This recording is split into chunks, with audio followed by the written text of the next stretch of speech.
Hello student, आज हम लोग स्टार्ट करेंगे क्लास 12 का फिजिक्स का सेकेंड पेपर प्रकाश का परावर्तन। सही है। अच्छा, फर्स्ट पेपर भी स्टार्ट करेंगे, उससे पहले हमने सेकेंड पेपर स्टार्ट किया ताकि आपको फिजिक्स में थोड़ा फील आने लगे। उसके बाद अपन क्या करेंगे, सारे चैप्टर को धीरे धीरे स्टार्ट करेंगे। सही है। तो अपन स्टार्ट कर रहे हैं प्रकाश का परावर्तन। ठीक है। तो इसमें सबसे पहले बात करना है कि प्रकाश, व्हाट इज़ लाइट ना, लाइट के बारे में बात करना है। तो जैसा कि आप जानते हैं और सुना भी होगा कि प्रकाश एक प्रकार की क्या है, ऊर्जा है। सही है। जो हमें वस्तुएं देखने में क्या करती है, सहायता करती है। ठीक है। तो light is a form of energy which can able to see the things. सही है ना। हमें तो क्या है, प्रकाश एक प्रकार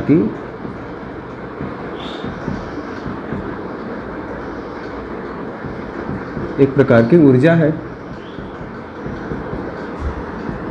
जो हमें वस्तुएं देखने में सहायता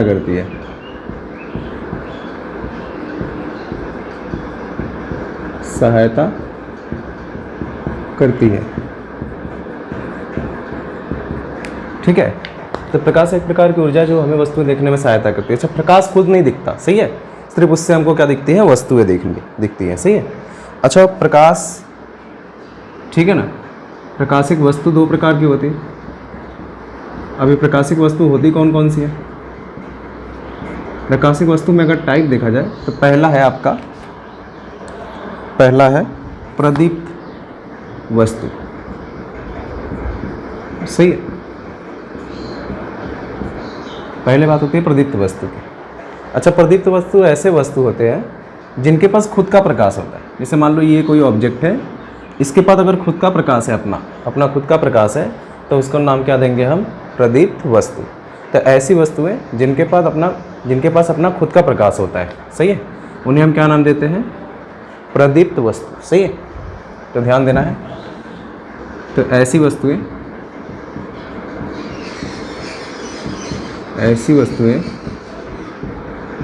जिनके पास अपना खुद का प्रकाश होता है,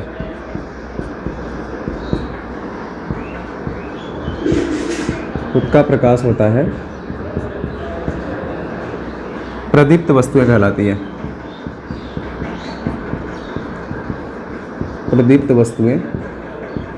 कहलाती हैं। ठीक है। जैसे एग्जांपल में बात करें तो अपने बल्ब, जिसके पास अपना खुद का प्रकाश है, सही है ना, बल्ब हो गया। ठीक है। और आपके पास हो गया, बल्ब हो गया, सूर्य, तारे, ठीक है, सूर्य, तारे, टार्च का बल्ब, ये सब बहुत सारी चीज़ें हैं। टार्च का बल्ब जिनके पास अपना क्या होता है, खुद का प्रकाश होता है। तो ऐसी वस्तुएं जिनके पास खुद का अपना प्रकाश होता है, हम उनको नाम देते हैं क्या, प्रदीप्त वस्तुएं। अच्छा, दूसरा होता है अप्रदीप्त वस्तुएं। अप्रदीप्त वस्तुएं ऐसी वस्तुएं हैं जिनके पास अपना खुद का प्रकाश नहीं होता, बट वो प्रदीप्त वस्तुओं के कारण दिखाई देती है। सही है। अप्रदीप्त वस्तु तो ऐसी वस्तु या ऐसी वस्तुएं जिनके पास अपना खुद का प्रकाश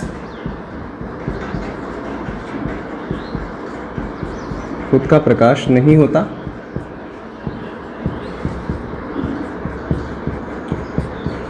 है, उन्हें अप्रदीप्त वस्तु कहते हैं।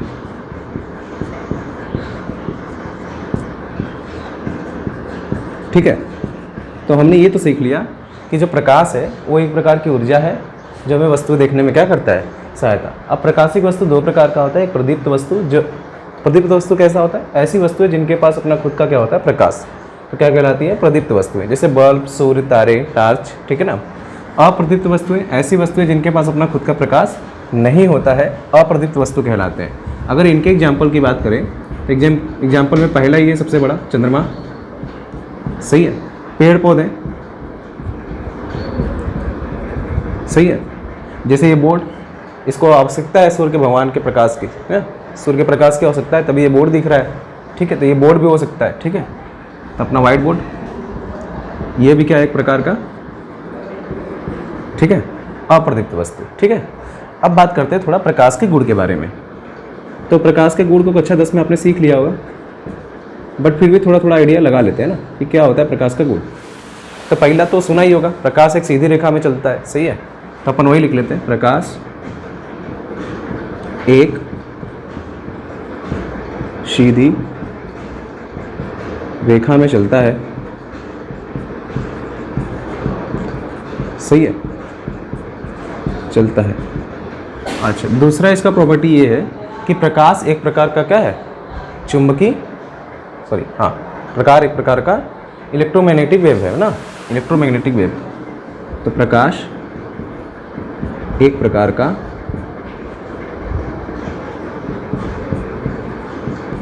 इलेक्ट्रोमैग्नेटिक वेव है ना, इलेक्ट्रोमैग्नेटिक वेव है, यानी जैसे चुंबक जैसा चिपका होता है, सही है। तो इसको हम कहते हैं प्रकाश एक प्रकार का इलेक्ट्रोमैग्नेटिक वेव है। अच्छा, हमको ये बात पता है कि प्रकाश अगर एक माध्यम से कहाँ जाएगा, दूसरे माध्यम में, जब प्रकाश एक माध्यम से दूसरे माध्यम में जाता है तो उसके अपवर्तनांक में कोई भी चेंज नहीं होता, बल्कि उसकी वेलोसिटी यानी वेग, सही है, तरंगदैर्घ्य, सही है, इंटेंसिटी, ये सब चीज़ें बदल जाती हैं, परंतु उसके अपवर्तनांक में कोई भी चेंज नहीं होता, आवृत्ति में, सॉरी, ठीक है, आवृत्ति में कोई भी चेंज नहीं होता। तो जब प्रकाश एक माध्यम से दूसरे माध्यम में जाता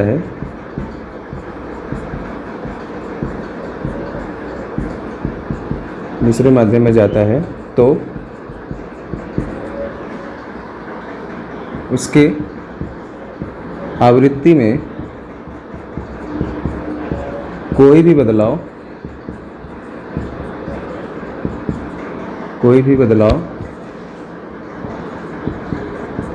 नहीं होता है, ठीक है, यानी आवृत्ति बदलता नहीं है, सही है। तो प्रकाश अगर एक माध्यम से दूसरे माध्यम में जाएगा तो उसके आवृत्ति में कोई भी चेंजेस नहीं आएगा, ठीक है। तो ध्यान दीजिएगा, ये बात बहुत ज़रूरी है। ये सब पॉइंट छोटे छोटे हैं लेकिन आप जानते हैं, और अच्छा ये जानते होंगे कि प्रकाश का जो निर्वात में चाल होता है कितना होता है, 3 × 10⁸ मीटर पर सेकेंड, सही है। तो वही लिखेंगे, प्रकाश की चाल देखो, वायु कहो या निर्वात, वायु या निर्वात में 3 × 10⁸ मीटर पर सेकेंड होता है, सही है ना। वायु में प्रकाश की चाल वायु या निर्वात में कितना होता है, 3 × 10⁸ मीटर पर सेकेंड होता है।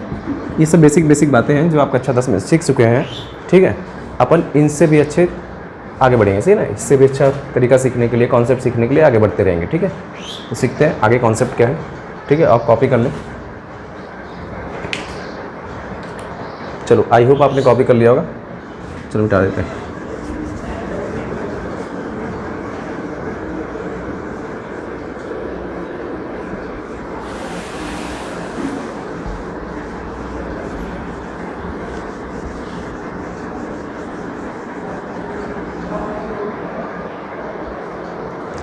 चलो बात करते हैं अपने मेन हेडिंग पे, प्रकाश का परावर्तन, सही है।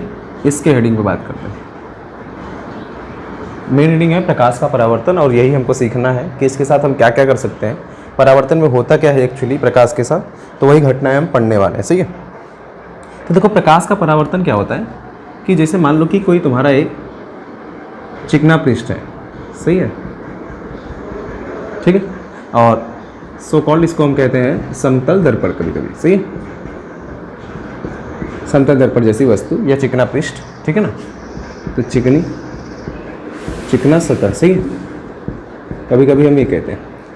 तो क्या हुआ कि जब देखा गया कि कोई प्रकाश की किरण जब किसी चिकने पृष्ठ पर पड़ती है, ठीक है, जब कोई प्रकाश की किरण किसी चिकने पृष्ठ पर पड़ती है तो परावर्तित हो जाती है, सही है, उसी माध्यम में क्या हो जाती है, परावर्तित। अगर ये चिकना पृष्ठ समतल दर्पण है, अच्छा, ये अपारदर्शी नहीं होना चाहिए, सही है, पारदर्शी नहीं होना चाहिए, जिसके आर पास प्रकाश ना जा सके ऐसी कोई वस्तु होनी चाहिए, सही है ना, पारदर्शी नहीं होना चाहिए, यानी प्रकाश उस पर ना जाए ऐसी वस्तु होनी चाहिए, ठीक है। तो ध्यान देना, तो प्रकाश किरण आया और चला गया, ठीक है। तो हम क्या करते हैं कि ये वाली जो घटना है, यही घटना क्या कहलाती है आपकी, प्रकाश का परावर्तन। ये है आपतित किरण, इसको कहते हैं परावर्तित किरण, ठीक है, इसको कहते हैं परावर्तित किरण।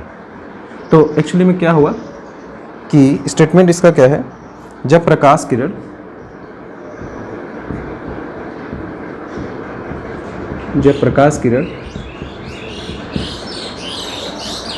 किसी माध्यम से चलती हुई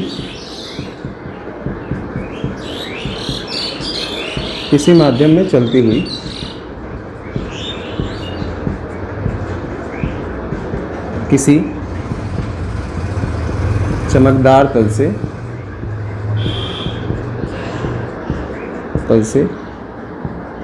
टकराकर उसी माध्यम में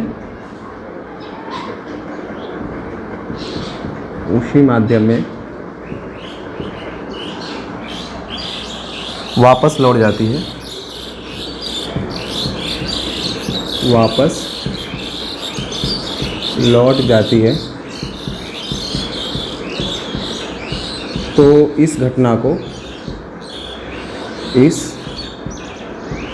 घटना को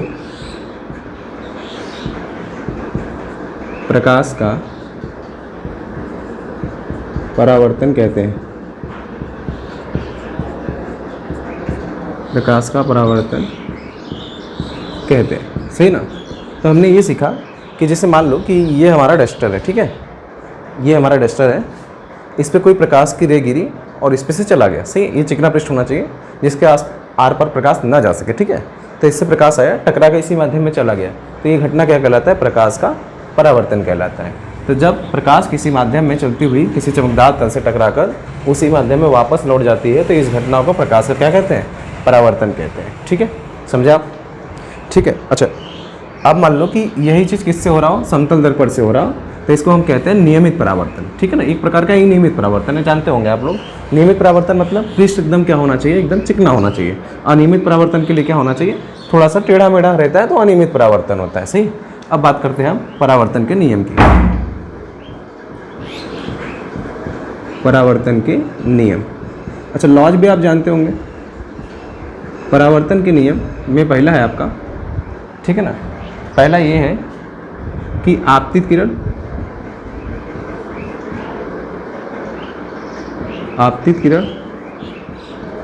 कामा परावर्तित किरण कॉमा अभिलंब, सही ना। अब अभिलंब की बात होती है तो अपन यहाँ से क्या करेंगे, अभिलंब गिरा देंगे। अभिलंब की बहुत ज़रूरत है क्योंकि अपन थीटा तभी फाइंड आउट कर पाएंगे ना, क्योंकि जो पूरा ये प्रकाश का परावर्तन अपवर्तन है ये ज्योमेट्री पे निर्भर करता है। ज्योमेट्री मतलब सारे एंगल के काम इसी में होंगे, ठीक है ना, एंगल से ही अपन सारा चीज़ फाइंड आउट करेंगे, वेलोसिटी वगैरह सब चीज़ें, ठीक है। तो आपतित किरण, परावर्तित किरण, अभिलंब तीनों एक ही तल में होते हैं।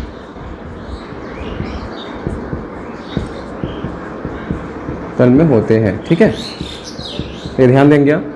आपतित किरण, परावर्तित किरण, अभिलंब तीनों एक ही तल में होते हैं। अच्छा, दूसरा अपने लिए इम्पोर्टेंट है, दूसरा पॉइंट ये है कि ये है नॉर्मल यानी अभिलंब, ठीक है, अभिलंब है। ये नॉर्मल जो है, नॉर्मल और ये आपतित किरण के बीच का कोण जो नाम है वो है आई, इसको कहते हैं आपतन कोण। आपतन कोण ये है तुम्हारा नॉर्मल और परावर्तित किरण के बीच का कोण, इसका नाम है परावर्तन कोण, ठीक है। और दूसरे लॉ में ये दोनों इक्वल होते हैं, तो आपतन कोण तथा परावर्तन कोण सदैव आपस में बराबर होते हैं। आपस में बराबर होते हैं, ठीक है। लॉ है आवर्तन कोण तथा परावर्तन कोण सदैव आपस में क्या होते हैं, सदैव आपस में बराबर होते हैं। यानी कोण आई इक्वल टू क्या होता है, कोण आर होता है। तो ये चीज़ ध्यान देंगे। तो अभी तक हमने ये पढ़ लिया कि प्रकाश क्या होता है, प्रकाशिक वस्तु क्या क्या होते हैं, कितने टाइप होते हैं, कितने प्रकार होते हैं। फिर हमने प्रकाश का परावर्तन पढ़ा, सही है ना। परावर्तन का ये जो लॉ है हमने ये पढ़ लिया, दोनों लॉ पढ़ लिए। हमको ये पता चल गया कि कोण आई इक्वल टू क्या होता है, कोण आर होता है। अच्छा, ये सब चीज़ें फिक्स हैं, ठीक है ना। ये हमने नहीं बनाया, ये साइंटिस्ट ने बताया हम लोगों को, सही है। तो ये सब चीज़ें फिक्स है जिसको हम चेंज नहीं कर सकते। अच्छा, ये वाला जो पॉइंट होता है इसको नाम देते हैं आपतन बिंदु। आपतन बिंदु, ये सब छोटी छोटी बातें हैं जो आप कक्षा 10 में सीख चुके हैं, ठीक है। अच्छा, इसके बाद बात करते हैं प्रकाश के परावर्तन पर एग्जाम्पल, ठीक है। छोटे छोटे एग्जाम्पल बात करते हैं, ठीक है। चलो,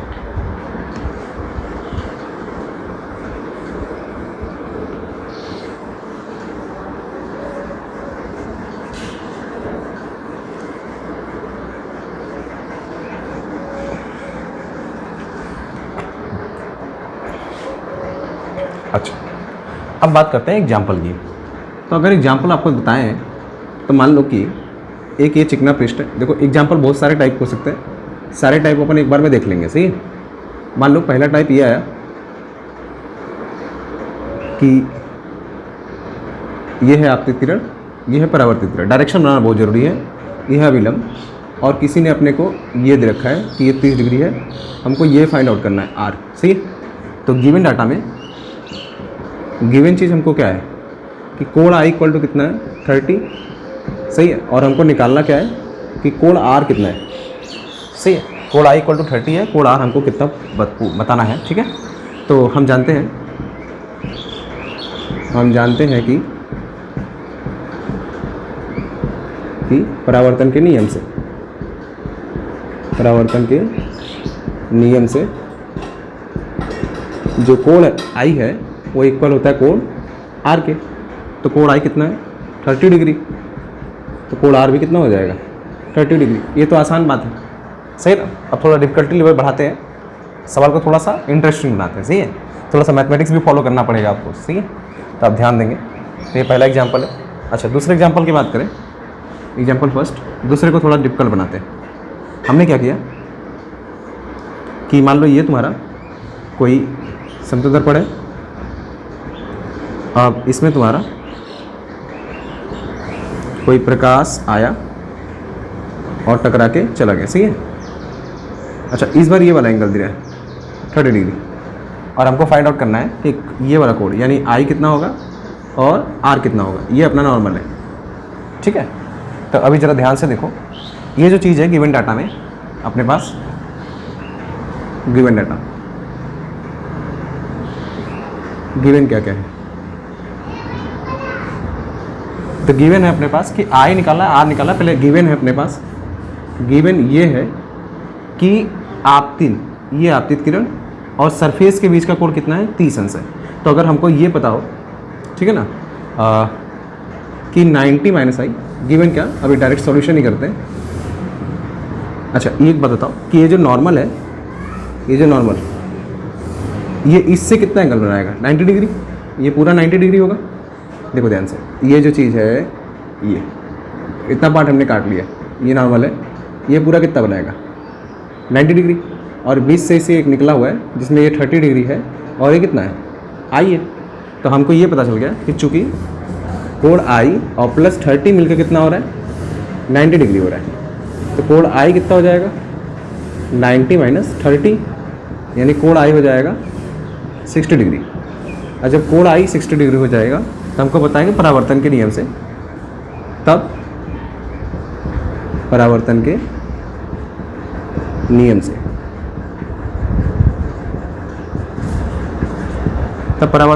से क्या हो जाएगा, ठीक है, कि कोण आई इक्वल टू क्या होता है, कोण आर। तो कोण आई इक्वल टू कोण आर, कोण आई की वैल्यू कितनी हो गई, 60। तो आर भी कितना हो जाएगा, 60 हो जाएगा। समझे बात, ठीक है। तो ये कुछ इंटरेस्टिंग सवाल है, और एक दो करते हैं, थोड़ा सा और डिफिकल्ट बनाते हैं सवाल को, ठीक है, ताकि और मज़ा आए पढ़ने में, सही। तो चलो और थोड़ा सा डिफिकल्ट बनाते हैं। रुक जाओ एक सेकंड ज़रा।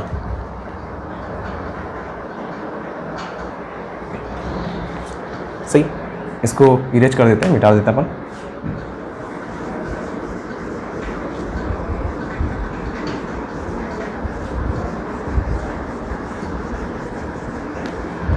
ठीक है, तीसरा एग्जांपल लेते हैं, एग्जांपल नंबर 3। एग्जांपल नंबर 3 में हमने कुछ ऐसा लिया है कि मान लो तुम्हारे ये समतल दर्पण है और इसमें हुआ ये आपतित किरण और ये परावर्तित किरण, और इस बार ये वाला एंगल गिवन है 80 डिग्री, और किसी ने कह दिया कि आप कोण आई और कोण आर फाइंड आउट करके बताएं। ये दोनों ही बताना है आपको, सही। तो हमको गिवन डाटा में जो मिला है, गिवन डाटा में अगर हम यहाँ पे एक नॉर्मल खींच लें, अपने से एक नॉर्मल खींच लिया, तो हमको ये पता है कि ये वाला आई होता है और ये वाला क्या होता है, आर। तो आई प्लस आर गिवन है, कोण आई और प्लस कोण आर गिवन है कितना है, 80 डिग्री है। तो हम जानते हैं कि परावर्तन के नियम से, सही है, हम जानते हैं कि परावर्तन के नियम से कोण आई इक्वल टू क्या होता है, कोण आर होता है। तो आई की जगह पे क्या रख देंगे, आर, या आर की जगह पे आई रख दो। तो इसको इक्वेशन नंबर फर्स्ट मान लो और इसको मान लो सेकेंड। तो बाई फर्स्ट एंड सेकेंड हमने कोण आई की जगह पे क्या रख दिया, कोण आर। तो क्या हो जाएगा, कोण आर प्लस कोण आर बराबर 80 डिग्री। ऐसे ये जाएगा 2 कोण आर बराबर 80 डिग्री। तो कोण आर इक्वल टू 80/2, यानी कोण आर इक्वल टू आ जाएगा 40 अंश, सही है। अच्छा, जब कोण आर 40 अंश आ जाएगा तो 22 सेकेंड बाई इक्वेशन सेकेंड। दूसरे समीकरण से क्या हो जाएगा कि कोण आई भी कितना हो जाएगा, 40 डिग्री हो जाएगा, सही। तो हमने ये फाइंड आउट कर लिया कि आई कितना है और आर कितना है। तो ऐसे कुछ इंटरेस्टिंग सवाल आते हैं प्रकाश के परावर्तन पे, ठीक है। तो ये सब कुछ फैक्ट है। चलिए,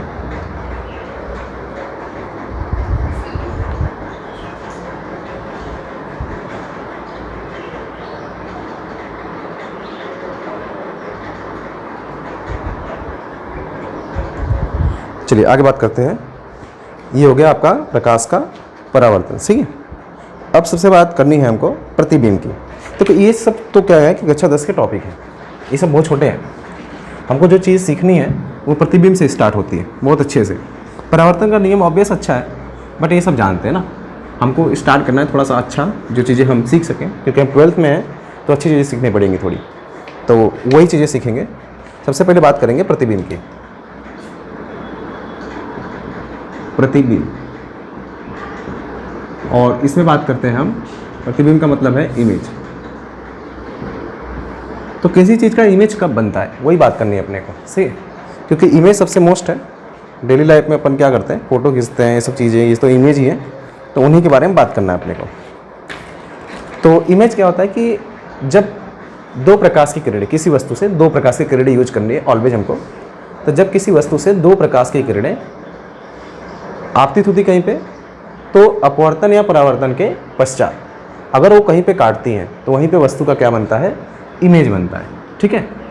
दो प्रकाश की किरणें जो वस्तु से चले, सही है, और चल के अपवर्तन या परावर्तन के पश्चात अगर कहीं पे काटती हैं या काटती हुई क्या होती है, प्रतीत होती है, तो वहीं पे क्या बनता है, वस्तु का प्रतिबिंब बनता है, सही है ना।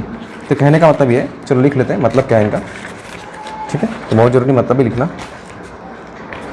तो है वस्तु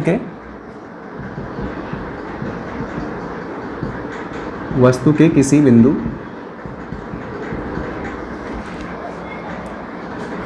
किसी बिंदु से दो या दो से अधिक,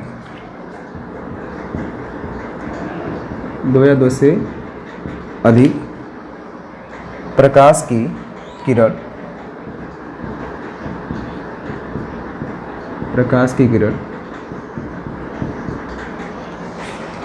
चलकर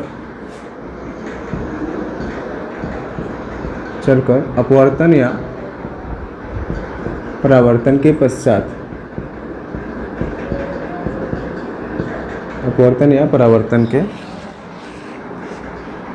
पश्चात जिस बिंदु पर काटती हैं,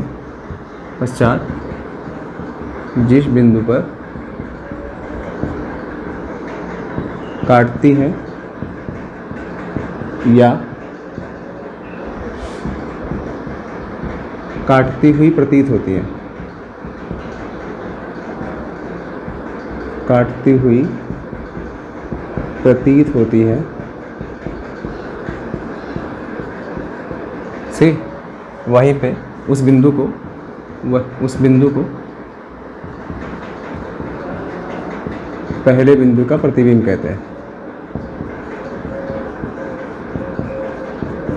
बिंदु का प्रतिबिंब कहते हैं। ठीक है, अब ये कब बनेगा ये हम अपन डिसाइड करेंगे आगे, सारे चीज केसेस देखेंगे प्रतिबिंब के। सही है।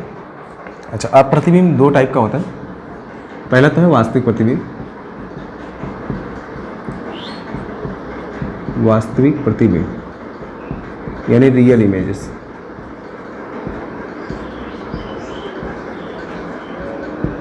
ठीक है, वास्तविक प्रतिबिंब क्या है कि जब वस्तु के किसी बिंदु से निकलने वाली जो दो प्रकाश की किरणें हैं ऑब्वियस कहीं पे काटेंगी, एक्चुअली में कहीं पे काटेंगी, तो जो प्रतिबिंब का निर्माण होगा वो क्या कहलाएगा?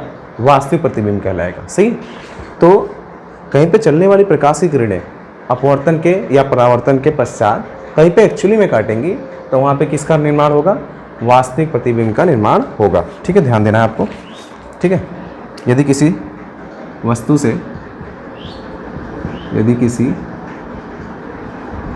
से चलने वाली प्रकाश की किरणें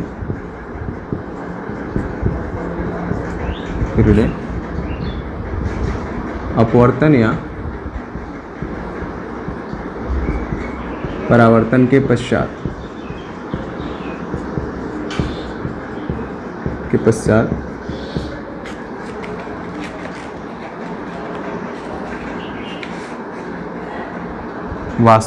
परावर्तन के पश्चात वास्तव में कहीं पर मिलती हैं, वास्तव में कहीं पर मिलती है, तो वहाँ वास्तविक प्रतिबिंब बनता है। वास्तविक प्रतिबिंब बनता है।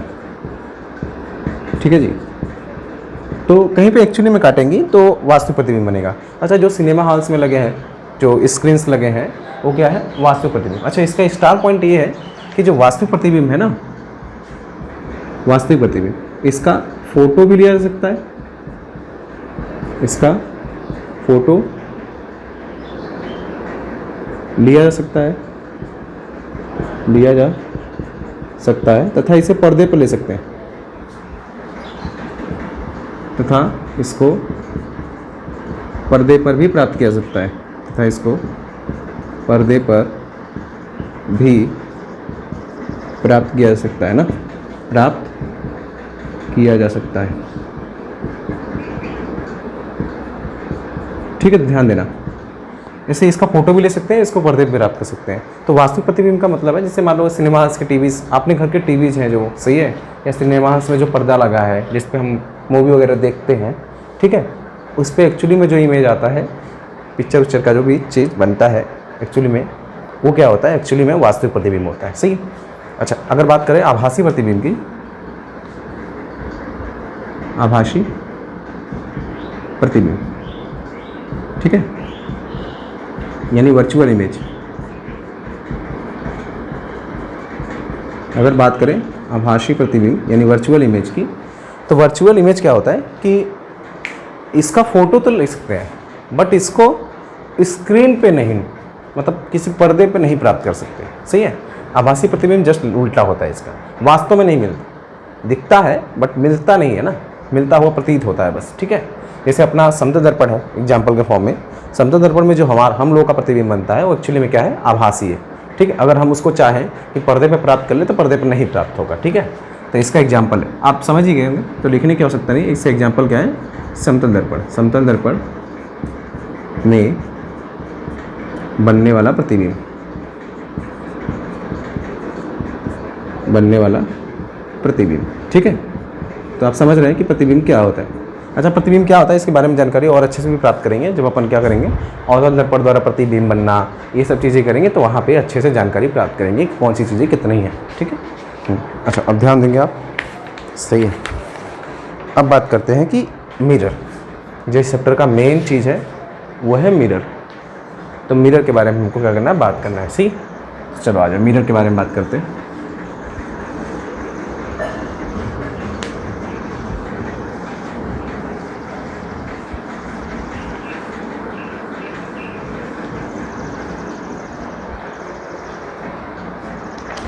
दर्पण यानी मिरर की बात करना है।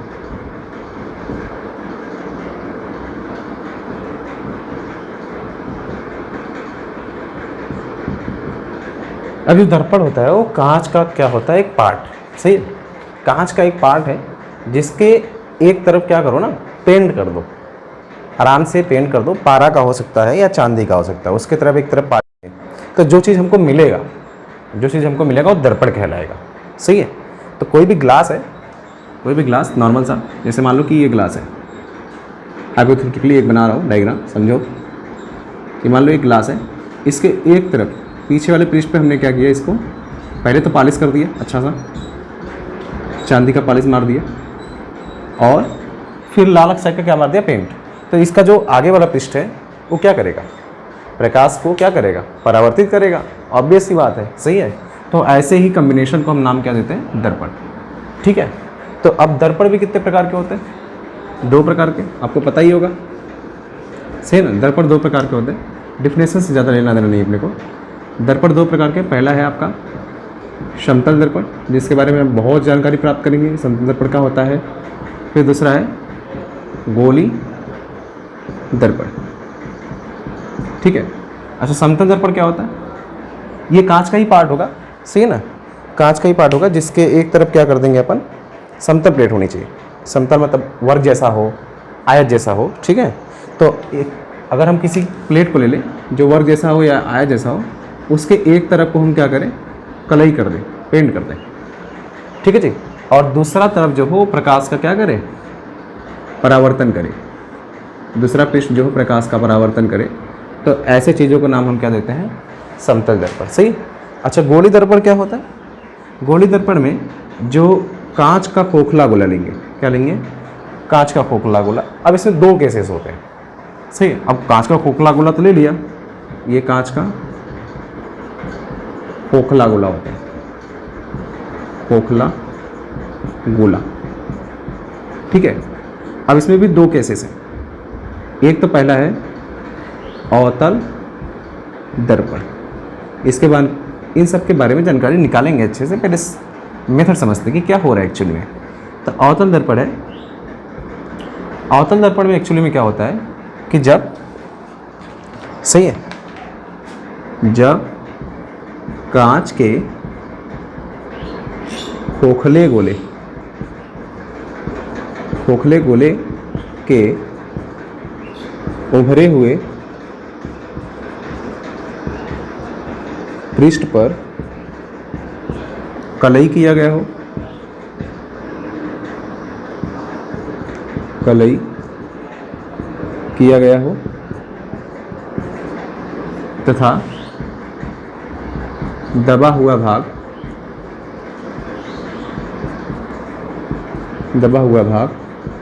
प्रकाश का परावर्तन करे ना। जब कांच के खोखले गोले के उभरे हुए भाग पर कलई किया गया हो तथा दबा हुआ प्रकाश का परावर्तन करे, तो दर्पण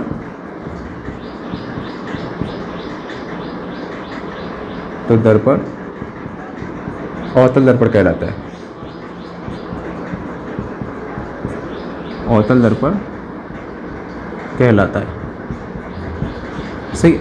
अच्छा, इसको अगर देखना चाहो तो देखो ऐसा दिखता है, उभरे हुए भाग को हमने क्या किया, कलई कर दिया। तो ये जो दर्पण है इसका ही नाम क्या है, अवतल दर्पण। सही है। अच्छा, दूसरा जो टाइप होता है वो होता है उत्तल दर्पण। ठीक है। तो उत्तल दर्पण क्या होता है, जब कांच के खोखले गोले, खोखले गोले के दबे हुए भाग को, दबे हुए भाग पर कलई किया गया हो,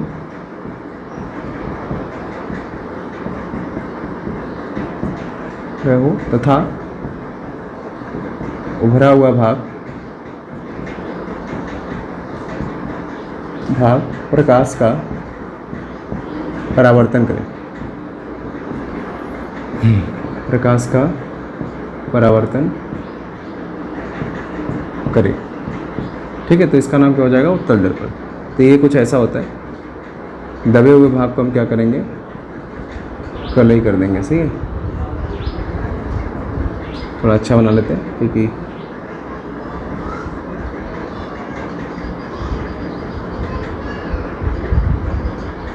ये चीज़ें हैं। ठीक है, तो ये हो गया। अच्छा, इसमें दिखाना हो तो दिखा देते हैं, इसमें भी प्रकाश का परावर्तन कैसे होता है। तो एक चीज़ें दिखा देते हैं। ये हो गया तुम्हारा कि मान लो यहाँ पे प्रकाश आपतित हुआ तो ये क्या हो जाएगा? परावर्तित। यहाँ पे भी, यहाँ पे मान लेते हैं कि प्रकाश आपतित हुआ और यहाँ पे क्या हो जाएगा? अपवर्तित हो जाएगा। तो ये होता है। तो हमने ये चीज़ सीख ली, पहले प्रकाश सीखा, फिर प्रकाशिक वस्तु सीखा हमने, से प्रकाश का परावर्तन सीखा, फिर दर्पण सीख रहे हैं, इमेज सीख लिया हमने। तो दर्पण में हमने ये चीज़ें ध्यान दी है। ठीक है, तो ध्यान देंगे सब चीज़ें।